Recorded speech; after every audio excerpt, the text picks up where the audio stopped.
അപ്പോൾ എല്ലാവർക്കും നമസ്കാരം. നമ്മളിന്ന് വന്നിട്ടുള്ളത് ഒരു യുണീക്ക് വാഹനമായിട്ടാണ്. നമുക്കറിയാലോ, ഇനി 2025 തുടങ്ങാൻ പോവായി, പുതിയൊരു വർഷം തുടങ്ങാൻ പോവായി. 2024 കഴിഞ്ഞു. അപ്പോൾ എന്തൊക്കെ നല്ല കാര്യങ്ങൾ നമ്മുടെ ഈ ലൈഫിൽ, അല്ലെങ്കിൽ ഒരു 2024 നടന്നു പറഞ്ഞാൽ കുറേ കാര്യങ്ങൾ നടന്നിട്ടുണ്ട്. പക്ഷെ എൻ്റെ ഒരു ഹൈലൈറ്റ് എൻ്റെ ലൈഫിൽ നടന്നത് എന്താണെന്ന് വെച്ചാൽ ഇന്നാണ്. ഞാനൊരു 21 വർഷം പഴക്കമുള്ളൊരു വാഹനം, എന്നെക്കാട്ടിലും ഒരു വയസ്സ് മൂത്ത ഒരു വാഹനത്തിനെ കണ്ടു. അത് കേരളത്തിൽ തന്നെ എത്ര ഉണ്ടെന്ന് എനിക്ക് അറിഞ്ഞുകൂടാ, ഇന്ത്യയിൽ തന്നെ എത്ര ഉണ്ടെന്ന് എനിക്ക് അറിഞ്ഞുകൂടാ. കാരണം വളരെ റെയറസ്റ്റ് വാഹനമാണ്. പിന്നെ യൂട്യൂബിൽ ഇതുവരെ ആരും റിവ്യൂ, ഞാൻ കുറച്ച് ചെറിയതായിട്ട് റിസർച്ച് ചെയ്തപ്പോൾ ഇതുവരെ ആരും ഇട്ടിട്ടില്ല. മലയാളത്തിൽ റിവ്യൂ ഒന്നും കണ്ടില്ല, പിന്നെ ഇംഗ്ലീഷും അങ്ങനെ റിവ്യൂ ഒന്നും കാര്യമായിട്ട് കണ്ടില്ല, അതായത് ഇന്ത്യയിൽ.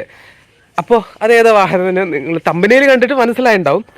എന്തായാലും ഞാൻ ഒന്നും കൂടി കാണിച്ചു തരാം. ചിലപ്പോൾ വേണമെങ്കിൽ ഒരു 3 of 1 അല്ലെങ്കിൽ ഈ കേരളത്തിൽ തന്നെ വളരെ എണ്ണീറ്റ് കണ്ടുപിടിക്കാൻ മാത്രം പറ്റുന്നൊരു വാഹനമായിരിക്കും അത്. അപ്പോൾ ഇനി കൂടുതൽ സസ്പെൻസ് വയ്ക്കുന്നില്ല, എന്തായാലും കാണിച്ചു തരാം. ഇതാണ് 2001 ടൊയോട്ടയുടെ ക്യാമറി. 21 വർഷം പഴക്കമുള്ളൊരു വാഹനമാണ് കേട്ടോ. എന്നിട്ടും ഞാനിത് ഓടിച്ചു നോക്കിയപ്പോൾ എന്ത് സെറ്റായൊരു വാഹനം അറിയോ. ഒട്ടും ഒരു വൈബ്രേഷനോ ഒന്നുമില്ല. ആ ഒരു എന്താ പറയുക, ഒരു ടൊയോട്ടയുടെ റിലയബിലിറ്റി അല്ലെങ്കിൽ ഒരു സ്റ്റെബിലിറ്റി എന്ന് നമ്മൾ പറയില്ലേ, അത് പക്ക ഈ വാഹനത്തിന് വരുന്നുണ്ട്. അപ്പോൾ നമ്മൾ ഇന്ന് കംപ്ലീറ്റ്ലി നോക്കാൻ പോകുന്ന ഈ ഒരു വാഹനത്തിൻ്റെ റിവ്യൂ ആണ്. അപ്പോൾ ഇവർക്കും വീഡിയോയിലേക്ക് സ്വാഗതം. ഇതാണ് ആ വാഹനം, ടൊയോട്ടയുടെ ക്യാമറി. അതെ, ഇൻട്രോയിൽ ഞാൻ പറഞ്ഞു, എന്നാലും ഞാൻ പിന്നെയും പറയും, കാരണം എനിക്ക് ഭയങ്കര ഇഷ്ടപ്പെട്ടു കേട്ടോ. കാരണം ഞാൻ ഒരിക്കലും എക്സ്പെക്റ്റ് ചെയ്തില്ല ഇങ്ങനത്തെ ഒരു വാഹനം നമ്മുടെ ചാനലിൽ കൊണ്ടുവരാൻ പറ്റുമെന്ന്. അപ്പോൾ ഇതിനെ പറ്റിയിട്ടുള്ള വീഡിയോ ആണ്, നമ്മളിന്ന് വിശേഷങ്ങളാണ് കാണാൻ പോകുന്നത്. അപ്പോൾ ഫ്രണ്ടിൽ അത്യാവശ്യം ഞാൻ രാവിലെ നേരത്തെ വന്നത് ഈ ഒരു വാഹനം കിട്ടാൻ വേണ്ടിയിട്ട്. കാരണം കുറച്ച് ഇപ്പോൾ അറിയാലോ, നമ്മൾ വന്നിട്ടുള്ളത് പാലക്കാടാണ് കേട്ടോ. അപ്പോൾ നല്ല ചൂടാണ്, ഒരു 12 മണി ആ നേരം ആകുമ്പോഴേക്കും. അപ്പോൾ നേരത്തെ വന്നിട്ട് ഈ വാഹനത്തിന് വേണ്ടിയിട്ട് മാത്രം നമ്മൾ നേരത്തെ വന്നതാണ്. അപ്പോൾ ഇതാണ് വാഹനത്തിൻ്റെ കീ വരുന്നത്. ഇത് ആക്ച്വലി ഒരു മോഡിഫൈ ചെയ്തിട്ട് പിന്നെ ഒരു മറ്റേ കീ ഫോബ് ആക്കി മാറ്റിയിട്ടുണ്ട്. നമുക്ക് ഇലക്ട്രോണിക്കലി ലോക്കും അൺലോക്കും ചെയ്യാൻ പറ്റുന്നത്. ഇത് നമ്മുടെ ഒറിജിനൽ സ്റ്റാൻഡേർഡ് കീ ആണ് വരുന്നത്. ഓക്കെ, നമ്മൾക്ക് ഈ വാഹനം ഇനി നമുക്ക് നേരെ പരിചയപ്പെടാം. ആ ഒരു കണ്ണുപോലുള്ളൊരു സംഭവം കാണാൻ സെറ്റായിട്ടുണ്ട്. ശരിക്കും പറഞ്ഞാൽ ഒരു പണ്ടത്തെ ഒരു വാഹനങ്ങൾക്കായിരുന്നു ഒരു ലൈഫ് എന്നുള്ളൊരു സംഭവം ഉണ്ടായിരുന്നു. പിന്നെ ഫോഗ് ലാമ്പ് ആക്ച്വലി ഒരു ഓപ്ഷൻ കൊടുത്തിട്ടുണ്ട്, പക്ഷേ അവർ ഫിറ്റ് ചെയ്തിട്ടില്ല. പിന്നെ ഒരു എയർ ഡാമും ചെറിയ അങ്ങനെ തട്ടിൽമുട്ടലും ഒക്കെ ഉണ്ട്. സ്വാഭാവികം, 21 വർഷം പഴക്കമുള്ള ഒരു വാഹനമാണല്ലോ. ആ ഒരു എയർ ഡാം കാണാൻ നല്ല ഭംഗിയുണ്ട്. ഇവിടെ നമുക്കൊരു ടോയിങ് ഹുക്ക് വരുന്നുണ്ട്. ഇതാണ് നമ്പർ പ്ലേറ്റ്. ഈ ഒരു പണ്ടത്തെ ഒരു നമ്പർ പ്ലേറ്റ് ആണെന്നാണ് തോന്നുന്നത്. പിന്നെ ഫ്രണ്ടത്തെ ഈ ഒരു ടൊയോട്ടയുടെ ലോഗോയും ഈ ഒരു സംഭവം കാണാൻ ഒരു ചിരിച്ചിരിക്കണ പോലത്തെ ഒരു ഫ്രണ്ട് ഫാസിയാണ് വാഹനത്തിന് വരുന്നത്. എനിക്ക് വാഹനം ഒന്ന് അൺലോക്ക് ചെയ്തിട്ട് ഞാൻ എൻജിൻ ബേ ഒന്ന് തുറന്ന് കാണിച്ചു തരാം. ഇതാണ്ട ഇൻറ്റീരിയേഴ്സൊക്കെ നോക്കി, അങ്ങനെ റസ്റ്റിക് ഇൻറ്റീരിയേഴ്സാണ്. നമുക്ക് ഈ സംഭവം ഇതിവിടെ വയ്ക്കാം. ഒന്ന് തുറന്നിട്ട് ഈ ഒരു ബക്കിൾ ചെറിയൊരു യുണീക്കായിട്ടാണ്. നമ്മൾ സാധാരണ വണ്ടികൾക്ക് ഇങ്ങോട്ടാണെങ്കിൽ ഇത് ഇങ്ങോട്ടാക്കിയിട്ടാണ് ചെയ്യേണ്ടത്. ഓക്കെ, തുറന്നു കഴിഞ്ഞു. ഞാൻ അനായാസമായിട്ട് തുറന്നു. കാരണം എന്താ, ഇതിന് ഹൈഡ്രോളിക് സ്റ്റഡ്സ് വരുന്നത്. 2003 ഹൈഡ്രോളിക് സ്റ്റഡ്സ് കൊണ്ടുവരണമെങ്കിൽ ടൊയോട്ടയുടെ ഒരു ചിന്താഗതി നിങ്ങൾ ആലോചിച്ച് നോക്കും. അപ്പം മുതൽക്ക് അവർ ആ ഒരു എന്താ പറയുക, സിഗ്നേച്ചർ റിലയബിലിറ്റി എന്താണെന്ന് ജനങ്ങൾക്ക് തെളിയിച്ചുകൊണ്ടിരിക്കുകയായിരുന്നു. പിന്നെ നമുക്കിവിടെ VVTi ബാഡ്ജിങ് കാണാം. 16 വോൾവ് എഞ്ചിൻ റൂമൊക്കെ നോക്കി എന്ത് ക്ലീൻ ആണെന്ന്. പുതിയ ബാറ്ററിയാണ് ഫിറ്റ് ചെയ്തിട്ടുള്ളത്. 16 വോൾവ് എഞ്ചിനാണ്. VVTi പറഞ്ഞ വേരിയബിൾ വോൾ ടൈമിങ് ഇഞ്ചക്ഷൻ പറഞ്ഞ സംഭവമാണ്. ട്രാൻസ്മിഷൻ 2.4 ലിറ്റർ വാഹനമാണ്. ഞാൻ ഇവിടെ പിന്നിൽ നമുക്ക് ബാഡ്ജിങ് കാണാം, അത് പോയിട്ടുണ്ട്. 2.4 കാണാമല്ലോ. പിന്നെ ക്യാമറയിൽ നിന്ന് ബാഡ്ജിങ് കാണാം. ടൊയോട്ട നോക്കി പിന്നിൽ നോക്കി ഒരു എന്താ പറയുക, എനിക്ക് അത്രയും നമ്മൾ കൂടുതൽ ഗൾഫ് റീജിയൻസിലൊക്കെയാണ് ഈ ഒരു വാഹനം കൂടുതൽ ടാക്സി ആയിട്ടൊക്കെ ഉപയോഗിച്ചിട്ടുള്ളത്. പിന്നെ ഇപ്പോഴത്തെ വാഹനത്തിൻ്റെ റേറ്റൊക്കെ അറിയാലോ, അറൗണ്ട് 56-60 ലാഖൊക്കെ ആയി.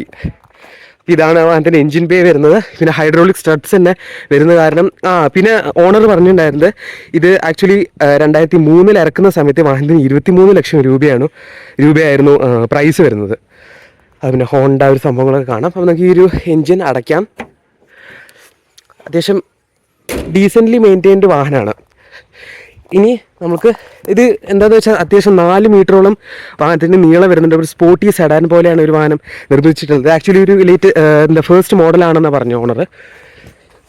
ഉൾവശത്തേക്ക് പോയാൽ കുറേ കാര്യങ്ങൾ പറയാണ്ട്. അതിന് മുന്നേ നമുക്ക് പുറത്തത്തെ ഒരു കാര്യങ്ങൾ ഞാൻ പറഞ്ഞുതരാം. കണ്ടോ, ഒരു നീളം നമുക്ക് നേരെ നോക്കും. ഇപ്പോഴത്തെ ക്യാമറ നോക്കുകയാണെങ്കിൽ അത്യാവശ്യം നല്ല നീളമുണ്ട്.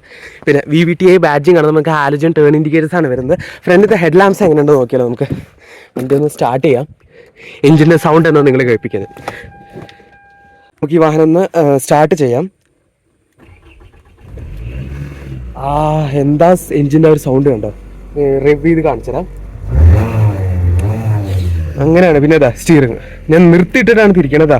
പവർ സ്റ്റിയറിങ്ങിൻ്റെ ഒരു ഇത് നോക്കിയാൽ എന്ത് സ്മൂത്തായിട്ടാണ് മാറ്റാൻ പറ്റുന്നതെന്ന്.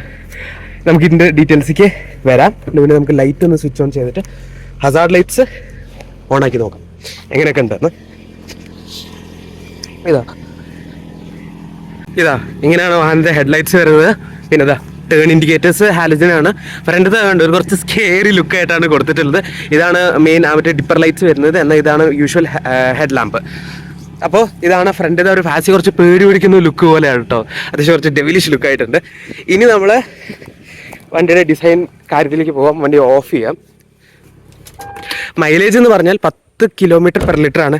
10 to 12 കിലോമീറ്റർ പെർ ലിറ്റർ ആണ് ഈ വാഹനത്തിന് കിട്ടുന്നതെന്നാണ് ഓണർ പറഞ്ഞത്. അപ്പോൾ നമുക്കിനി പിന്നോട്ട് വരികയാണെങ്കിൽ അഗൈൻ നല്ലൊരു നീളമുള്ളൊരു സെഡാൻ്റെ ഒരു ലുക്ക് കണ്ടില്ലേ, കാണാൻ തന്നെ നല്ല അട്രാക്റ്റീവാണ്. പിന്നെ പണ്ടത്തെ ഒരു ഹെഡ് ലാമ്പിൻ റിയർ ലൈറ്റ്സിൻ്റെ ഡിസൈനും. പിന്നെ നമുക്ക് ബൂട്ട് തുറക്കാം. എത്ര ബൂട്ട് സ്പേസ് ഉണ്ടെന്ന് നോക്കിയാലോ.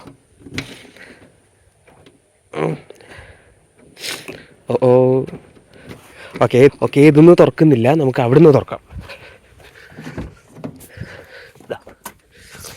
അയ്യോ 587 ലിറ്റർ ബൂട്ട് സ്പേസ് ആണ് വരുന്നത്. അപ്പോൾ 2 പേർക്ക് സുഖമായിട്ട് കിടന്നിട്ട് വേണമെങ്കിൽ പോവാം. അത്രയും ലഗേജ് നമുക്ക് കയറ്റാൻ പറ്റും ഈ വാഹനത്തിൻ്റെ ഉള്ളിൽ. പിന്നെ ഇവിടെ ടീം BHPയുടെ ലിവ് ടു ഡ്രൈവ് ബാഡ്ജിങ് കൊടുത്തിട്ടുണ്ട്. ഈ ഒരു ഏരിയയിലൊക്കെ നമുക്ക് ഇൻസുലേഷനാണ് വരുന്നത്. അത്യാവശ്യം നല്ല വിശാലമായ ബൂട്ട് സ്പേസാണ് ഈ വാഹനത്തിന് വരുന്നത്.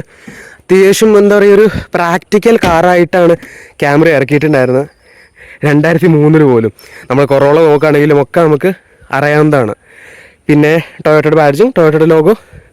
അഗൈൻ ഇവിടെ ലൈറ്റ് ഉണ്ടോ? യെസ്, ലൈറ്റ് ഉണ്ട്. ഒബ്വിയസ്ലി ഒരു ടൊയോട്ട അല്ലേ, അപ്പോൾ പ്രാക്ടിക്കലായ കാര്യങ്ങൾ ഉണ്ടാവാണ്ടിരിക്കുമോ.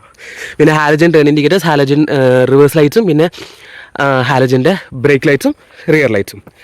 അപ്പോൾ ഈ ഒരു സൈഡ് വശം പിന്നെ നോക്കുകയാണെങ്കിൽ ഇങ്ങനെയാണ് വരുന്നത്. പിന്നെ നമുക്ക് എക്സോസ്റ്റ് കാണാം. ഇനി നമുക്ക് ഉള്ളിൽ കയറിയിട്ട് ഉള്ളിലത്തെ വിശേഷങ്ങൾ എന്തൊക്കെയാണെന്ന് നോക്കാം. പിന്നെ ഇവിടെ ആൻറ്റിയുടെ ഒരു സ്പേസ് കൊടുത്തിട്ടുണ്ട്. പിന്നെ മൗണ്ടഡ് LED ലൈറ്റ്സ് ആണ്.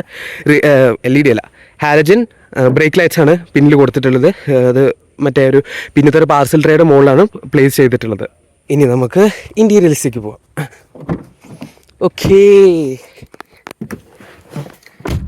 ഇൻറ്റീരിയൽസിൽ കയറുന്നതിന് മുന്നേ നിങ്ങളൊരു കാര്യം നോട്ടീസ് ചെയ്തോ? ഇലക്ട്രിക്കലി അഡ്ജസ്റ്റബിൾ സീറ്റ്സ് ആണ് വരുന്നത്. നോക്കി നോക്കൂ. 2003 ഏതെങ്കിലും ഒരു വാഹനത്തിനുണ്ടോ? ഒബ്വിയസ്ലി ടോപ്പ് ആൻഡ് വേരിയൻസിലൊക്കെ ഉണ്ട്, പക്ഷെ നമ്മൾ ഈ ഒരു സെഗ്മെന്റിൽ വേറെ ഒരു വാഹനത്തിനും കണ്ടില്ലേ. എന്താ പറയുക, ടൊയോട്ടയുടെ ഒരു ജാപ്പനീസ് തിങ്കിങ് ആണ്. ഓക്കെ, നമ്മൾ വാഹനത്തിൻ്റെ ഉള്ളിൽ ഇരുന്നിട്ടുണ്ട്. ഇതൊന്ന് സ്റ്റാർട്ട് ചെയ്യാം. ഓക്കെ, നമുക്ക് ഹസാർഡ് ലൈറ്റ്സ് ഓഫ് ചെയ്യാം. സ്റ്റിയറിംഗ് കണ്ടില്ലേ, നിർത്തിയിട്ടിട്ട് പോലും എത്ര കംഫർട്ടബിൾ ആയിട്ട് തിരിക്കും കണ്ടോ. ആണെങ്കിൽ ഒരു കൈ കൊണ്ട് തിരിക്കുകയാണ്. കണ്ടോ, അത്രയും ഇതിലാണ് ഉണ്ടാക്കിയിട്ടുള്ളത്. പിന്നെ ഹോണ് അത്യാവശ്യം ഡീസൻ്റ് ആയ ഒരു ഹോണാണ്. പിന്നെ ക്ലോക്കിൻ്റെ ഇൻഫോ മോഡ് അതൊക്കെ ഈ ഒരു ഓപ്ഷൻ ഇവിടെയാണ് വരുന്നത്. പിന്നെ നമുക്ക് പണ്ടത്തെ ഒരു കാസറ്റ് പ്ലെയർ ആണ് വരുന്നത്. അത് വേണമെങ്കിൽ നമുക്ക് മോഡിഫൈ ചെയ്യാൻ പറ്റുന്ന. AC ഒക്കെ കുറച്ച് കംപ്ലൈൻ്റ് ആയി കിടക്കുകയാണ്, അത് ആക്ച്വലി മാറ്റണം അവർക്ക്. പിന്നെ നമുക്കിവിടെ AC കൺട്രോൾസ് ഇവിടെയാണ് വരുന്നത്. കണ്ടില്ലേ, ഈ ഒരു ഓപ്ഷൻസൊക്കെ ഇവിടെ വരുന്നത്. ഓട്ടോ അതാണ് ഏറ്റവും കൂടുതൽ. ഓട്ടോ AC ഫംഗ്ഷൻ പോലും ആ ഒരു കാലഘട്ടം നമുക്ക് വന്നിട്ടുണ്ട്. ഇപ്പോഴത്തെ മിക്ക വണ്ടികളും ഇല്ല ഇങ്ങനത്തെ ഇലക്ട്രിക്കലി അഡ്ജസ്റ്റബിൾ സംഭവങ്ങളൊന്നും ഈ ഒരു 23 ലക്ഷത്തിൻ്റെ റേറ്റിൽ വരുന്നേ ഇല്ല. അതാണ് ആക്ച്വലി ഒരു ഹൈലൈറ്റ് എന്ന് പറഞ്ഞാൽ. പിന്നെ ഒബ്വിയസ്ലി പണ്ടത്തെ വണ്ടികൾ നല്ല ക്വാളിറ്റിയും തന്നിട്ടുണ്ടായിരുന്നു. പിന്നെ നമുക്കിവിടെ RPM മീറ്റർ കാണാം, അതുപോലെ തന്നെ സ്പീഡോമീറ്റർ, പിന്നെ മറ്റേ ഹാൻഡ് ബ്രേക്കിൻ്റെ ചിഹ്നങ്ങളും ഈ ഒരു സംഭവം കാണിക്കാനുള്ള എഞ്ചിൻ ലൈറ്റ്സിൻ്റെ സംഭവങ്ങൾ, എത്ര കിലോമീറ്റർ ഓടിയെന്ന് കാണിക്കുന്ന സംഭവം. ഇതൊക്കെയായിരുന്നു ഈ ഒരു സിസ്റ്റം. പിന്നെ ഹോട്ട് ആൻഡ് കോൾഡിൻ്റെ ടെമ്പറേച്ചർ അറിയുന്നത്. പിന്നെ ഫ്യൂൽ ഗോജ്. പിന്നെ manual 5 speed manual gear box ആണ്. 1 2 3 4 5. പിന്നെ ഒരു ഗിയർ റിവേഴ്സും. റിവേഴ്സ് ഇത് ആക്ച്വലി ഫ്രണ്ട് വീൽ ഡ്രൈവ് വാഹനമാണ് കേട്ടോ. പിന്നെ ഹാൻഡ് ബ്രേക്ക് ഇവിടെ വരുന്നത്. ഇവിടെ സ്റ്റോറേജ് സ്പേസ് 2 കപ്പ് ഹോൾഡേഴ്സാണ് വരുന്നത്. പിന്നെ ഇവിടെ ചെറിയൊരു സ്റ്റോറേജ് സ്പേസ് വരുന്നത് നമ്മുടെ വാളറ്റ് വല്ലതും വയ്ക്കാൻ വേണ്ടിയിട്ട്. പിന്നെ ഈ ഒരു ഏരിയ ഇത് ആഷ്ട്രേ ആണ് ആക്ച്വലി. ഇതെങ്ങനെ തുറക്കുന്നത്? യെസ്, ഇങ്ങനെയാണ്. ഇതൊരു ആഷ്ട്രയാണ്, നമുക്ക് സ്മോക്കിംഗ് ചെയ്യാനുള്ള ഒരു സംഭവമാണ് ഇവിടെ കൊടുത്തിട്ടുള്ളത്. പിന്നെ ഇവിടെ 12 വോൾട്ടിൻ്റെ ചാർജിങ് പോർട്ട് പോലും വരുന്നുണ്ട്, കണ്ടോ. യെസ്. പിന്നെ ഇവിടെ SRS എയർ ബാഗാണ്, അതായത് ഫ്രണ്ടിൽ പാസഞ്ചറിന് വരുന്നുണ്ട് എയർ ബാഗ്. അതുപോലെ തന്നെ ഈ ഒരു കാലഘട്ടത്തിൽ കുറേ മാനുഫാക്ചറേഴ്സ് എയർ ബാഗ് പോലും വെക്കാൻ പഠിക്കുന്ന സമയത്താണ് 2003 അവർ പാസഞ്ചറിന് കോ പാസഞ്ചറിന് എയർ ബാഗ് വെച്ചു. അതുപോലെ തന്നെ ഡ്രൈവറിനും എയർ ബാഗ് വെച്ചിട്ടുണ്ട്. അത് പിന്നെ മാൻഡേറ്ററി ആണ്, അത് വേറെ കാര്യം. പിന്നെ ടൊയോട്ടയുടെ ബാഡ്ജിങ് കാണാം. ഇത് നമ്മുടെ വൈപ്പറിൻ്റെ ഫംഗ്ഷൻസും അതുപോലെ തന്നെ ഇവിടെ ടേൺ ഇൻഡിക്കേറ്റേഴ്സിൻ്റെ ഹെഡ്ലൈറ്റ്സിൻ്റെ ഡിപ്പർ ഫംഗ്ഷൻസ് ആണ് വരുന്നത്. പിന്നെ നമുക്ക് പവർ വിൻഡോസ് ആയിരുന്നു വന്നിട്ടുണ്ടായിരുന്നത്. ഇതാ ഇത്തിരി ചെറിയൊരു ലാഗ് അടിക്കുന്നുണ്ട്, കാരണം മെയിൻ്റെനൻസിൻ്റെ ചെറിയൊരു കുറവുള്ള കാരണം. പിന്നെ ഇവിടെ നമുക്ക് മിറർ അഡ്ജസ്റ്റ് ചെയ്യാനുള്ള സംഭവം വരുന്നുണ്ട്, ലോക്കും അൺലോക്കും. പിന്നെ ചെറിയൊരു സ്റ്റോറേജ് സ്പേസ് ആണ് ഇവിടെ കൊടുത്തിട്ടുള്ളത്. പിന്നെ ഫോഗ് ലാമ്പിനൊരു പ്രൊവിഷൻ കൊടുത്തിട്ടുണ്ട്, ഹെഡ്ലൈറ്റ് അഡ്ജസ്റ്റർ. ഈ ഒരു 4 പുറം കൊടുത്തിട്ടുള്ളൊരു സംഭവം കാണാൻ നല്ല ഭംഗിയുണ്ട്, ഒരു പ്രീമിയം ലുക്കാണ് ഈ വാഹനത്തിന് കൊടുക്കുന്നത്. അതുപോലെ തന്നെ അവിടെയും കൊടുക്കുന്നുണ്ട്. പിന്നെ ഈ ഒരു ഏരിയയിൽ നമുക്ക് ഇത് ആക്ച്വലി ബാംഗ്ലൂരിൽ നിന്നൊക്കെയാണ് ഇവർ സാധനങ്ങൾ കൊടുത്തിട്ട് ഫിറ്റ് ചെയ്യുന്നത്. പിന്നെ ആക്ച്വലി ലെക്സസിനും ഇതിൻ്റെ അതേ ഒരു മോഡൽ ഉണ്ടായിരുന്നു, അതായത് ലക്ഷറി വേരിയൻ്റ്. നിങ്ങൾക്ക് അറിയാമല്ലോ, ടൊയോട്ടയുടെ ഒരു ലക്ഷറി വേരിയൻ്റാണ് ലെക്സസ്. അപ്പോൾ ലെക്സസിന് ഒരു മോഡലുണ്ട് ES, അഥവാ എലഗൻ സെഡാൻ, ES 350 ഒക്കെ ഉണ്ടല്ലോ. അത് ഈ ഒരു ടൊയോട്ട ക്യാമറയിൽ ബേസ് ചെയ്തിട്ടാണ് വാഹനം അവർ ലെക്സസ് ഉണ്ടാക്കിയിട്ടുണ്ടായിരുന്നത്. അതായത് ക്യാമറയുടെ ഒരു ലക്ഷറി വേർഷനാണ് ES. അപ്പോൾ പണ്ടത്തെ ഒരു ES പറഞ്ഞാൽ ഭയങ്കര ഒരു ട്രൂ ജാപ്പനീസ് എന്താ പറയുക ലെജൻഡായിരുന്നു. പിന്നെ നമുക്കിവിടെ മിഡിൽ റെയർ വ്യൂ മിറർ വരുന്നുണ്ട്. പിന്നെ ഇതെന്താണ്? Yes, sunglass holder. പിന്നെ ഇവിടെ ലൈറ്റ്സ് വരുന്നുണ്ട്, അത് വർക്ക് ചെയ്യുന്നില്ല. ഓക്കെ. പിന്നെ നമുക്കിവിടെ സൺവൈസസ് വരുന്നുണ്ട്. ഡ്രൈവറിന് പോലും ലേഡി പാസഞ്ചർ ആകുമ്പോൾ എന്തായാലും വേണമല്ലോ. അപ്പോൾ ലേഡി ഡ്രൈവർ ആകുമ്പോൾ എന്തെങ്കിലും ജസ്റ്റ് മുടി ശരിയാക്കണമെങ്കിലും എന്താ പറയുക മേക്കപ്പ് ചെയ്യണമെങ്കിൽ ഉള്ളൊരു വാനിറ്റി മിറർ കൊടുത്തിട്ടുണ്ട്. അതും മാത്രമല്ല, ഇവിടെ ഒരു ലൈറ്റും കൊടുത്തിട്ടുണ്ട് കേട്ടോ. ഭയങ്കര ചിന്താഗതി തന്നെ ലെക്സസ്, ടൊയോട്ട രണ്ടും ഒന്ന് തന്നെ. ഇതാ ഇത് ഈ ഒരു ഓപ്ഷൻ എന്താണെന്ന് എനിക്ക് അറിഞ്ഞുകൂടാ, അത് നിങ്ങൾക്ക് അറിയുന്നുണ്ടെങ്കിൽ കമൻറ്റ് ചെയ്യുക. ഇനി അഗൈൻ ഇവിടെ ലൈറ്റ് കൊടുത്തിട്ടുണ്ട് ആൻറ്റി മിററിൻ്റെ അവിടെ തന്നെ. പിന്നെ നമുക്ക് ഇവിടെ ഹോൾഡറാണ് കൈ പിടിക്കാനുള്ളൊരു സംഭവം. അതുപോലെ തന്നെ ഡ്രൈവറിന് പോലും കൊടുത്തിട്ടുണ്ട്. അത് ഇത്തിരി ഒരു വിയേർഡായിട്ടുണ്ട് ആക്ച്വലി. ഡ്രൈവറിന് യൂഷ്വലി നമ്മൾ വാഹനങ്ങൾ കാണാറില്ല. എനിവേസ് നമ്മുടെ ഹാൻഡ് റെസ്റ്റ് ഇതാണ്, ഇത്രയും കംഫർട്ടബിൾ. ഇത് കണ്ടോ, ആ ഒരു സ്റ്റിച്ചിങ്ങും ഭയങ്കര ഒരു പ്രീമിയം ലുക്കാണ്. സീറ്റൊക്കെ നോക്കി എന്ത് വെൽ മെയിൻറ്റൈൻഡ് ആണ്, നല്ല കംഫർട്ടബിളായ സീറ്റ്സാണ്. പിന്നെതാ എൻ്റെ ദൈവം, എത്രയും വലിയ എന്താ പറയുക സ്റ്റോറേജ് ബോക്സ് ആണ് കൊടുത്തിട്ടുള്ളത്.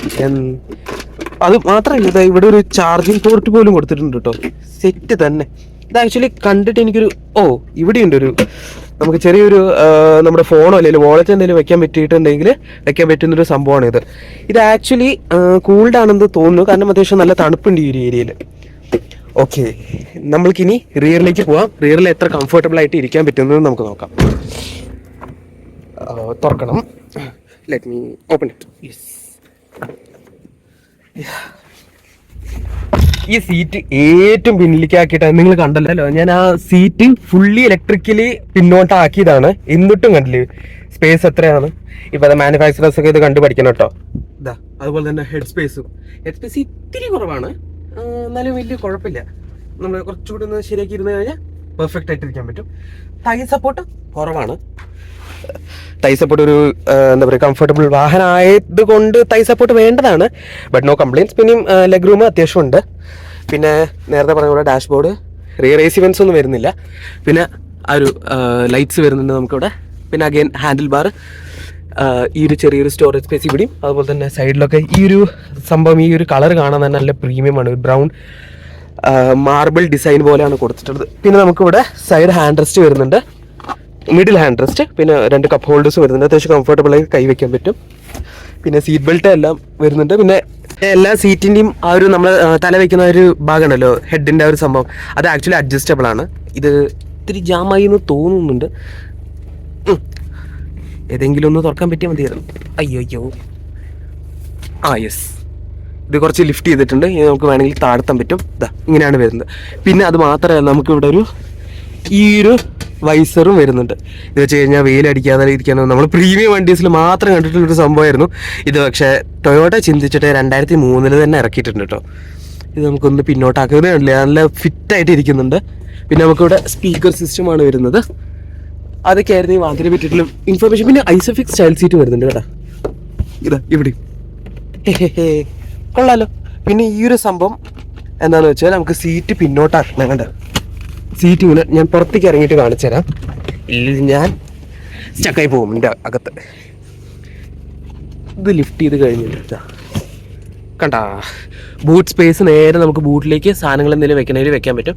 പക്ഷെ അതത്ര പ്രാക്ടിക്കൽ അല്ല, എന്നാലും കുഴപ്പമില്ല. കണ്ടാ ബൂട്ട് സ്പേസ് ഇൻ കേസ് നമുക്ക് ഒന്ന് വർദ്ധിപ്പിക്കണം എന്നുണ്ടെങ്കിൽ നമുക്ക് സാധനങ്ങൾ കുറച്ചുകൂട്ടും ഇങ്ങോട്ട് വെക്കാൻ പറ്റും. 587 ലിറ്റർ ഓൾറെഡി ബൂട്ട് സ്പേസ് ഉണ്ട്. ഇനി ഇതുകൂടി ആക്കി എൻ്റെ ദൈവമേ ഒരു രക്ഷ ഉണ്ടാവില്ല. പിന്നെ 15 ഇഞ്ചിൻ്റെ വീൽസാണ് വരുന്നത്. നോർമൽ വീൽസ് ആലോചിക്കുന്നില്ല. ആ ഒരു സമയത്ത് നമുക്ക് അങ്ങനെയൊന്നും ഓപ്ഷനേ ഉണ്ടായിരുന്നില്ല. അപ്പോൾ ഇതാണ് വാഹനത്തിനെ പറ്റിയിട്ടുള്ള വിശേഷങ്ങൾ. നിങ്ങൾക്ക് വീഡിയോ ഇഷ്ടപ്പെട്ടാൽ ലൈക്ക് ചെയ്യുക. നമ്മുടെ വേറെ ഒരു വീഡിയോസും യൂട്യൂബിൽ ഇല്ലല്ലോ, അപ്പോൾ ഒന്ന് ലൈക്ക് ചെയ്തുകൂടെ. പിന്നെ നമ്മുടെ ചാനലൊക്കെ സബ്സ്ക്രൈബ് ചെയ്യുക. ഇത് നമ്മുടെ ബൊലേറോ കിടക്കുന്നുണ്ട്, കോമ്പസും കിടക്കുന്നുണ്ട്. അതിൻ്റെ ഇടയിൽ ഈ ഒരു വാഹനം ഐക്കോണിക്കായിട്ട് കിടക്കുന്നുണ്ട്. അയ്യോ. അപ്പോൾ വീഡിയോ ഇഷ്ടപ്പെട്ടാൽ പറഞ്ഞ പോലെ ലൈക്ക് ചെയ്യുക, ഫ്രണ്ട്സിനും ഫാമിലിക്കൊക്കെ ഷെയർ ചെയ്ത് കൊടുക്കുക. ഇവരൊക്കെ കണ്ടിട്ട് ഇല്ലെങ്കിൽ എന്തായാലും കാണേണ്ട ഒരു വാഹനമാണല്ലോ. അപ്പോൾ നന്ദി, നമസ്കാരം. വലിയ നല്ല വീഡിയോസായിട്ട് നമ്മൾ വീണ്ടും വരുന്നതായിരിക്കും. Thank you.